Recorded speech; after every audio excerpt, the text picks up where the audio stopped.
Good morning friends, कैसे हो आप सभी लोग। Fantasy talent hub YouTube channel में आप सभी लोगों का स्वागत है।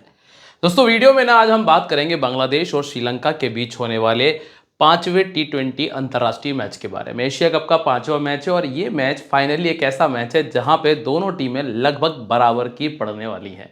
अब इस मैच में ग्रैंडली खेलना और अच्छा रहेगा, क्योंकि अभी तक तो ऐसा चल रहा था कि सारे प्लेयर्स, सबकी टीम ऑलमोस्ट सेम चल रही थी। मतलब इक्का दुक्का प्लेयर की वजह से, सिर्फ एक दो चेंजेस की वजह से ही ग्रैंड लीग जा रही थी। लेकिन अब यहाँ पर ना आपकी स्किल ज़्यादा काम आएगी। तो जो बातें मैं आपको इस वीडियो के अंदर बताने वाला हूँ उसको ज़रा ध्यान से, थोड़ा सा तसल्ली से सुन लीजिएगा। फिर इसके बाद में ना अपने दिमाग के घोड़े दौड़ाना और फिर कॉम्बिनेशन को तैयार करना। तो चलिए दोस्तों, शुरुआत कर लेते हैं। लेकिन अगर आप लोगों ने अभी तक चैनल को सब्सक्राइब नहीं किया है तो fantasy talent hub YouTube channel को सब्सक्राइब कर लो, साथ में बेल आइकन पर प्रेस कर देना, जिससे कि होगा ये कि आने वाली जो वीडियोस हैं उनके नोटिफिकेशन आपको मिल जाएंगे। और ज़रूरी चीज़, इस वाले मैच के लिए फाइनली मैं आपको बहुत सारे कॉम्बिनेशंस देने वाला हूं। अब बहुत सारे कॉम्बिनेशंस तो यूट्यूब पे मिलना संभव नहीं है, तो वो मिलेंगे आपको टेलीग्राम पे। तो अगर आप लोग टेलीग्राम पे नहीं हो तो लिंक जो है वो डिस्क्रिप्शन में भी दिया है और कमेंट सेक्शन में भी है। जहां से आपको आसान लगे वहां से जाइए, क्लिक करिए और मेरे साथ में जुड़ जाइए, जो कि बिल्कुल फ्री है। तो टेलीग्राम ज्वाइन कर लेना। इस वाले मैच के लिए आपको बहुत सारे कॉम्बिनेशंस मिलने वाले हैं, जो मैं आज रात से ही, मतलब आज रात को मैंने बनाए भी हैं और अब और बनाने वाला हूं। चलिए बात करते हैं सबसे पहले वेन्यू के बारे में। मैच होगा Zaid cricket stadium Abu Dhabi में। इस मैदान के ऊपर अभी तक जो 67 मैचेस खेले गए हैं उनमें से 39 बार जो है वो चेस करने वाली टीम ने मैच को विन किया है। लगभग 11 मैचेस ज़्यादा जीते हैं सेकंड बैटिंग करने वाली टीम ने। तो मतलब यहाँ पे ना टॉस बहुत ज़्यादा इंपॉर्टेंट रहने वाला है, सबसे ज़्यादा इंपॉर्टेंट रहेगा टॉस। अब एक और चीज़ मैं आपको बता दूं कि इस मैदान पर बैटिंग करना आसान है। एक बैटिंग विकेट आपको देखने मिल जाएगा। अब आप यहाँ पर थोड़ा सा नज़र उठा के देखें, हांगकांग जैसी टीम ने भी बांग्लादेश के सामने 143 कर लिया था। मतलब ये जो विकेट है अच्छा खासा बैटिंग विकेट है, यहां पर बल्लेबाजों को मदद मिलेगी। अब अगर आपको पहले बैटिंग करते हुए जीतना है तो कम से कम 190 के आसपास का स्कोर बनाना पड़ेगा। मैं ये कह सकता हूं कि 185 प्लस कर गए ना, तब आपके जीतने के चांसेस अच्छे होंगे। लेकिन अगर 185 से कम स्कोर रहता है तो फिर जीतने के चांसेस कम हो जाएंगे। अब कुछ ज़रूरी बातें, ज़रूरी बात में ये कि अगर आप लोग ट्रेडिंग कर रहे हो तो यहाँ इस ग्राउंड के ऊपर यस करने में ज़्यादा फायदा है, क्योंकि यहाँ ना स्कोर बनता हुआ आपको नजर आएगा, पहली चीज। अब अगर आप पावर प्ले की बात कर रहे हैं तो चूंकि ये टीम कमजोर थी तो इन्होंने 34 बनाया, लेकिन यहाँ सदीकुल्ला अटल बैटिंग कर रहे थे, 73 था और यहीं पे 40 रन बने थे। मतलब पावर प्ले यहाँ पे बहुत एक्सपेंसिव नहीं है, पावर प्ले उतना महंगा नहीं रहा पिछले 2 मैचेस के अंदर। लेकिन अगर आप पिछले साल जाओगे तो आपको ये देखने मिलेगा 60 रन पे 0 विकेट और 63 रन पर 2 विकेट। तो उम्मीद मैं ये करूंगा कि इस मैच में ज्यादा नहीं तो कम से कम 50 के आसपास पावर प्ले में आपको देखना मिल जाएगा। तो 47, 48, 49 के आसपास अगर आता है तो उसे आप यस कर सकते हैं, और अगर 52, 53 आ रहा है तो थोड़ा सा रुक जाना। और सेकंड इनिंग की बात करेंगे तो सेकंड इनिंग में भी बहुत हद तक वैसी ही स्थिति है, 53 रन 58 रन यहाँ पे आए हैं। तो सेकंड इनिंग में यहाँ पे 50 रन बन गए थे।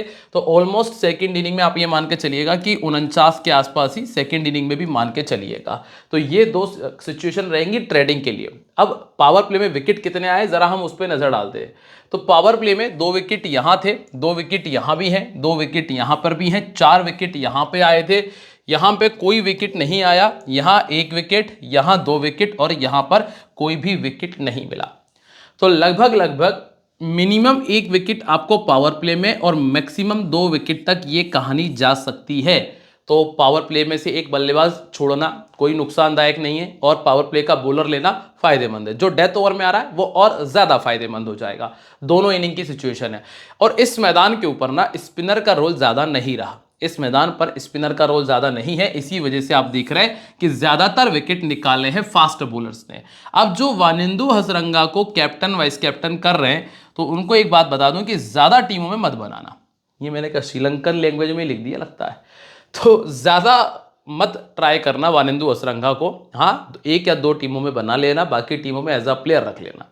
तो चांसेस हैं, क्योंकि 1 या 2 टीम से काम बन जाएगा तो ठीक है, नहीं तो वानिंदु हसरंगा वैसे भी कई सारे लोगों के कैप्टन रहेंगे, तो वहां तो आपको दिमाग ना ही लगाओ तो ही अच्छा है। मेरे हिसाब से तो आप ये ट्राई करो कि रिस्क ही लो और उनको वाइस कैप्टन कैप्टन से दूर रख लो।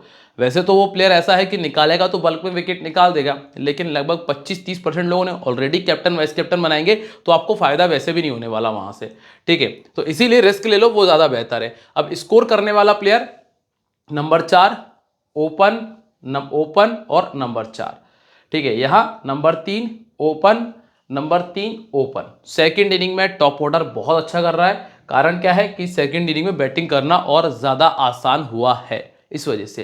पहली इनिंग में फिर भी स्थिति ऐसी रही है कि नंबर 4 तक कहानी गई है। अब आपको अगर ग्राउंड समझ में आ गया तो वीडियो पे एक लाइक ठोक दो, बढ़िया सा कमेंट कर दो और वीडियो को शेयर कर दो। आपके जो भी भाई फ्री में कॉन्टेस्ट ज्वाइन कर रहे हैं, खेल रहे हैं, उन तक ये वीडियो पहुंचा देना। दोस्तों, आप लोगों से मैं इतनी ही उम्मीद करता हूं कि आप लोग इतना सा तो कर ही दोगे मेरे लिए, ठीक है। अब आप आ जाइए इन दोनों टीमों के पिछले 2 मैचेस पे, जो कि इन्होंने 2025 में ही खेले हैं, जुलाई के महीने में। अब क्या किया था इन्होंने लास्ट टाइम, जब निशांका ने 46 किया था और शनाका के 35 थे। तंजीद हसन ने 73 बनाया था और लिटन दास ने 32 और मेहंदी हसन को 4 विकेट मिल गए थे। यहाँ पे फिर से लिटन दास का स्कोर है, शमीम हुसैन का स्कोर है 48 का, तोहिद हिरदोई का 31 का स्कोर है, शोरिफुल इस्लाम का 2 विकेट और रिशाद हुसैन के 3 विकेट है। और दूसरी तरफ पतुम निशांक का 32 है और यहाँ पे फर्नांडो ने 3 विकेट निकाले थे। तो यहाँ ना हमें एक चीज़ तो समझ में आई है कि लिटन दास ने इस टीम के सामने अच्छी बैटिंग की है, ठीक है। मेहंदी हसन ने एक मैच में किया, दूसरे मैच में नहीं किया था। बाकी लास्ट के 2 मैचेस से आप बहुत ज़्यादा जज नहीं कर सकते हो। हाँ, पर हमने ये देखा है कि लास्ट मैचेस जो इन दोनों टीमों में खेले उनमें फॉर्म किसका बेहतर रहा था, तो हम लिटन दास का तो कह ही सकते हैं। अब आप आ जाइए यहाँ पे सबसे पहले बांग्लादेश की तरफ। बांग्लादेश ने क्या किया है, ओपन करने आए हैं परवेज, तंजीद, लिटन, चौथे नंबर पे हिरदोय, फिर जाकिर अली, शमीम हुसैन। नंबर 6 तक इनकी बल्लेबाजी बेहतर है। और गेंदबाजी की अगर हम बात करें तो पहला ओवर आएगा तस्कीन अहमद का, दूसरा ओवर आप देखेंगे मुस्तफिजुर रहमान का या फिर तंजीद हसन का। ये ओवर पावर प्ले में आएंगे। मेहंदी हसन डाल सकते हैं पर अभी मुझे चांसेस कम लग रहे हैं, तो इन्हीं से शुरुआत होगी। मेहंदी हसन मिडिल में और डेथ में आपको मुस्तफिजुर और तस्कीन नजर आ जाएंगे। अब आप आइए सीधा बांग्लादेश के ग्राउंड रिकॉर्ड पे, इस मैदान पे जो इन्होंने पिछला मैच खेला था, ज्यादातर खिलाड़ियों का रिकॉर्ड वही है। तो इसीलिए इस रिकॉर्ड पर अभी दिमाग ना लगाओ, मैं आपको आगे दिखाता हूं कि दोनों टीमों में बेहतर प्लेयर कौन कौन से हैं। सबसे पहले बात कर रहे हैं हम यहाँ पे परवेज हुसैन इमोन की। सर्दी हो रही है यार। श्रीलंका के सामने तो एक तो पिछले मैच में इन्होंने 19 बनाया, ताबड़तोड़ शुरुआत की थी, मतलब अटैकिंग शुरुआत थी। फिर आप श्रीलंका के सामने देखोगे तो थोड़ा सा स्ट्रगल आपको नजर आएगा, क्योंकि एवरेज है 13 का और T20I में 24 का एवरेज है।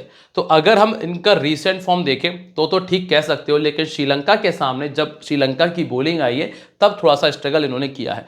अब ऐसा भी नहीं है कि बहुत पहले से खेल रहे हैं श्रीलंका के सामने, जो अभी हाल फिलहाल के ही जो लास्ट के 3-4 मैचेस हैं उनमें नहीं चले हैं, तो गेंदबाजी ऑलमोस्ट सिमिलर रही होगी, क्योंकि दसुन सनागा खेल रहे हैं और दुष्मंता चमीरा खेल रहे हैं, वहीं नुवान तुषारा मिल जाते हैं, तो यही गेंदबाज इनके परमानेंट बॉलर है। तीक्षाना रहेंगे तो पॉसिबिलिटीज़ ये है कि तीक्षाना से इनका आमना सामना हो, क्योंकि वो ऑफ स्पिनर है और ऑफ स्पिनर इनको दिक्कत देती है। फिर लेफ्ट आर्म मीडियम इनको दिक्कत देता है, चूंकि बिनूरा फर्नांडो नहीं है, तो अभी के लिए हाल फिलहाल में उम्मीद ये है कि ये फ्लॉप हो सकते हैं। तो पावर प्ले में अगर एक विकेट में मान के चल रहा हूं तो वो परवेज हुसैन इमोन का संभवतः आना चाहिए। नंबर 2 पे तंजीद हसन है। तंजीद हसन ने बैटिंग अच्छी की है इस टीम के सामने, क्योंकि इनका एवरेज लगभग 32 का है और 1.50 इन्होंने बनाया है। और अगर आप इनके पिछले अंतर्राष्ट्रीय रिकॉर्ड देखोगे तो 31 पारी में भी एवरेज 26 का है, जिसमें सेकंड बैटिंग करते हुए बहुत अच्छा खेला है। ऑर्थोडॉक्स इनको दिक्कत देती है, सामने वाली टीम में कोई ऑर्थोडॉक्स अभी नहीं है, तो ये मेरे अभी के लिए कंफर्म पिक है। नंबर 3 पर आइए आप, यहाँ पे आपको लिटन दास मिलते हैं। लिटन दास चूंकि श्रीलंका के सामने ऐसा नहीं किया है कि उन्होंने बहुत ताबड़तोड़ और अच्छी बल्लेबाजी की हो, पिछले 10 मैचेस में मात्र 25 का ही एवरेज है और पिछले एक साल में 24 का एवरेज है, जिसमें 5.50 किए हैं।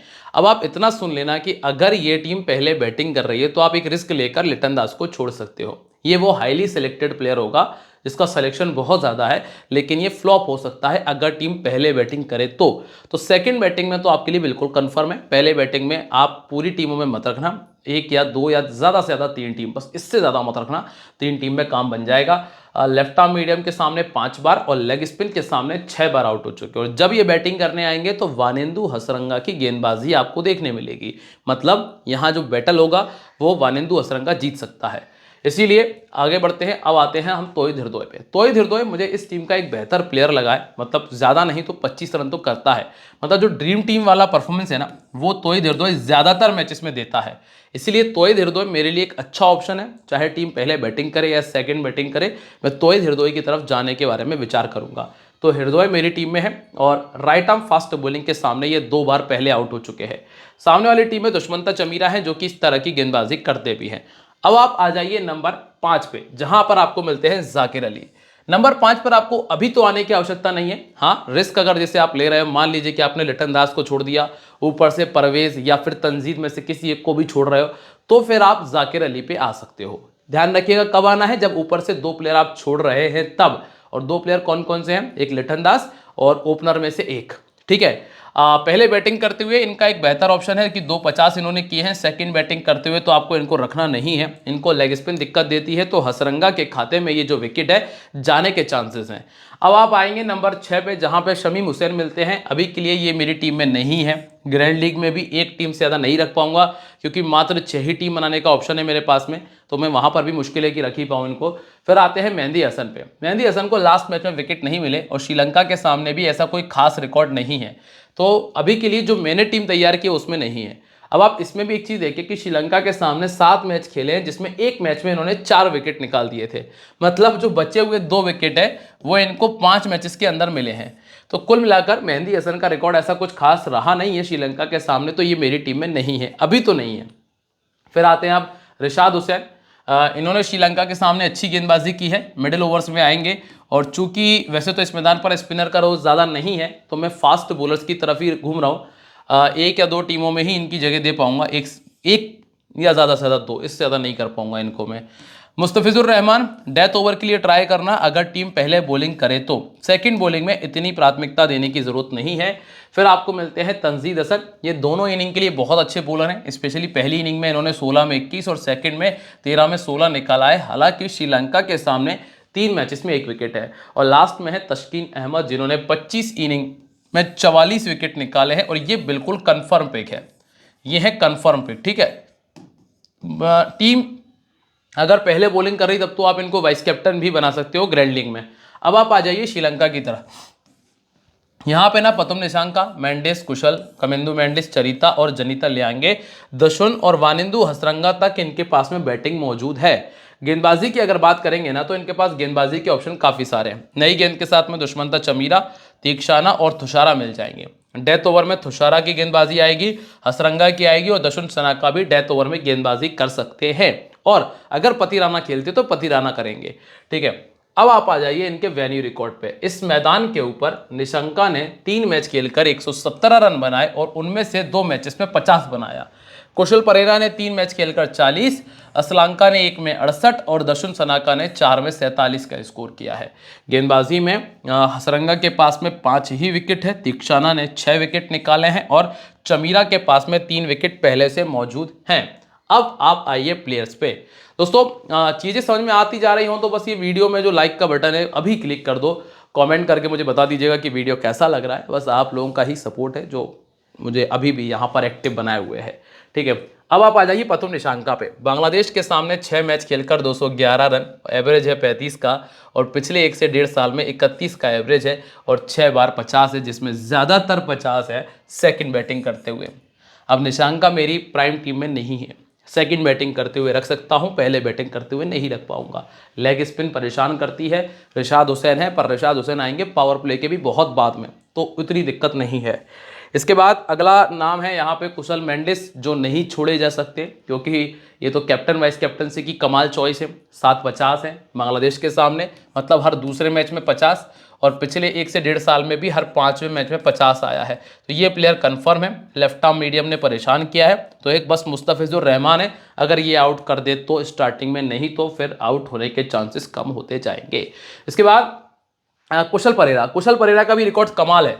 11 मैचेस में 5 बार 50 है। इन्होंने भी लगभग हर दूसरे मैच में 50 बनाया है इस टीम के सामने, तो ये भी मेरे कंफर्म पिक है। इनका सिलेक्शन परसेंटेज बहुत कम है, ये ध्यान रखिएगा। तो ये आपके लिए फायदेमंद होंगे। आप चाहो तो इनको वाइस कैप्टन तक बना सकते हैं इस टीम के सामने। इसके बाद दोस्तों Kamindu Mendis, batting plus bowling दोनों करेंगे। नंबर 4 बैटिंग आ जाएगी, इसीलिए कमिंदु मेंडिस को रख रहा हूँ। बॉलिंग ज़्यादा नहीं करेंगे, एक या ज़्यादा से ज़्यादा 2 ओवर करेंगे। 20 का बैटिंग एवरेज है, 250 है। हालांकि आप रिस्क ले सकते हो। रिस्क कैसा कि कमिंदु मेंडिस को भी छोड़ो और चरिता असलांका पे आ जाओ, ये रिस्क लिया जा सकता है, कोई दिक्कत नहीं है इसमें। राइट आर्म मीडियम और लेग स्पिन परेशान करती है। तंजीद हसन शकीब और रिशाद हुसैन परेशान करने वाले 2 बॉलर यहां पर मौजूद है। अब आप आएंगे चरिता असलांका पे। असलांका का बैटिंग ऑर्डर नंबर 5 पर आपको मिलेगा। चूंकि ये बैटिंग विकेट है तो मैं ज़्यादा उम्मीद नहीं कर रहा हूं कि नीचे तक बैटिंग आएगी, लेकिन अगर मैं कमिंदु मेंडिस को छोड़ने का रिस्क ले रहा हूं तो मैं यहां तक आ जाऊंगा। ठीक है, लेग स्पिन के सामने 3 बार, राइट आर्म फास्ट बॉलिंग के सामने 5 बार, पर तस्कीन अहमद मिडिल ओवर्स में गेंदबाजी नहीं करेंगे, वो या तो पावर प्ले आएंगे या डेथ ओवर आएंगे। तो परेशानी बची सिर्फ रिशाद हुसैन। रिशाद हुसैन अगर विकेट निकालते हैं तो ठीक है, नहीं तो वो इतने अच्छे गेंदबाज हैं भी नहीं। ठीक है, इसके बाद जनिता लियांगे छोड़ रहा हूं, यहां पे दिमाग नहीं लगाने वाला मैं। फिर आएंगे दसुन सनाका पे, ये मेरे लिए डिफरेंशियल का काम कर सकते हैं, क्योंकि लास्ट जब मैंने इनको बॉलिंग करते देखा था बहुत कमाल की बॉलिंग की थी। 9 इनिंग 5 विकेट है। हालांकि इनका रिकॉर्ड उतना अच्छा नहीं है, पर आप बॉलिंग के भरोसे मैं लूंगा अगर टीम पहले बॉलिंग करेगी तो, क्योंकि लास्ट टाइम जब मैंने बॉलिंग करते देखा था बहुत अच्छी गेंदबाजी की थी। इसके बाद है हसरंगा, ये तो खैर कंफर्म है और हम पहले ही डिस्कस कर चुके हैं कि मैक्सिमम लोगों के कैप्टन वाइस कैप्टन हैं ये। तो ऐसे में कैप्टन वाइस कैप्टनसी के लिए तो आप इनको रखेंगे, एज अ प्लेयर रख लेना। पर जो बातें मैंने डिस्कस की हैं, जो हमने पीछे बातें की हैं, उनको ध्यान में रखना, क्योंकि अगर रिस्क नहीं लोगे तो कोई फ़ायदा भी नहीं बनेगा। ठीक है, इसके बाद तीक्षाना है। तीक्षाना आ सकते हैं पर अभी प्राइम टीम में नहीं है मेरी। पहले बॉलिंग करते हुए 18 विकेट है, सेकंड बॉलिंग करते हुए 14 और इस टीम के सामने 6 विकेट है। दुष्मंता चमीरा 58 इनिंग 63 विकेट इनके पास है। पहले बॉलिंग करते हुए 28 में 36 है, सेकंड बॉलिंग करते हुए रिकॉर्ड उतना अच्छा नहीं है। और नुवान तुषारा अभी हमारे लिए कंफर्म है, इन्होंने पहली इनिंग में 14 और सेकंड इनिंग में 16 विकेट निकाले हैं। अब आप आ जाइए small league, sorry captain vice captain. Small league तो अब क्या ही बची है। हाँ, हसरंगा, मेंडिस, तस्किन, ये 3 नाम यहाँ हैं। दशुन और असलांका 2 रिस्की नाम यहाँ पर मौजूद है। अब तो टीम कॉम्बिनेशन दिखाता हूँ, फिर देखेंगे कि क्या चेंजेस कर सकते हैं। उम्मीद कर रहा हूं कि आपको सब कुछ बेहतर तरीके से समझ में आया होगा। लाइक शेयर कमेंट आप लोगों ने कर ही दिया होगा। और ध्यान रखिएगा, हम किसी भी प्रकार के पेड कॉन्टेस्ट को प्रमोट नहीं करते हैं। ठीक है, यहाँ पे देखिए भाई क्या है। कुशल परेरा, लिटन दास, कमिंदु मेंडिस, तंजीद हसन, तोई धीरदोए, शनाका, हसरंगा, कमिंदु मेंडिस, तंजीद हसन शकीब, नुवान तुषारा और तस्कीन अहमद, ये टीम तैयार की है। क्या बदलाव हो सकते हैं? बदलाव में है कि भैया कमिंदु की जगह असलांका पटक के देख लो, दसुन की जगह तीक्षाना पटक कर देख लो, बाकी प्रथम निशांका को रख सकते हैं। इनको भी आप मेंडिस की जगह पे ही ट्राई कर सकते हो। यहाँ से आएंगे तो क्या हो सकता है कि तंजीद के स्थान पे परवेज हुसैन इमोन और मेहंदी हसन को ट्राई किया जा सकता है यहाँ दसुन सनाका के स्थान पे, या फिर तंजीद हसन शकीब के स्थान पे। इसके अलावा चेंजेस नहीं है। कुछ प्लेयर ऐसे हैं जो बिल्कुल कंफर्म की दौड़ में ही शामिल हैं, जैसे कि परेरा, दास, मेंडिस, तोई धीरदोए, हसरंगा, तुषारा, तस्किन, ये ऐसे प्लेयर हैं जो ज़्यादातर आपको ड्रीम टीम में नज़र आ ही जाएंगे। उम्मीद करता हूं कि आपको जो मैंने बातें बताई हैं वो सारी बेहतर तरीके से समझ में आई होंगी। वीडियो को लाइक शेयर कमेंट सब आपने कर ही दिया होगा। मिलेंगे आप लोगों से अपनी अगली वीडियो में, तब तक के लिए दोस्तों बाय, जय हिंद, जय महाकाल।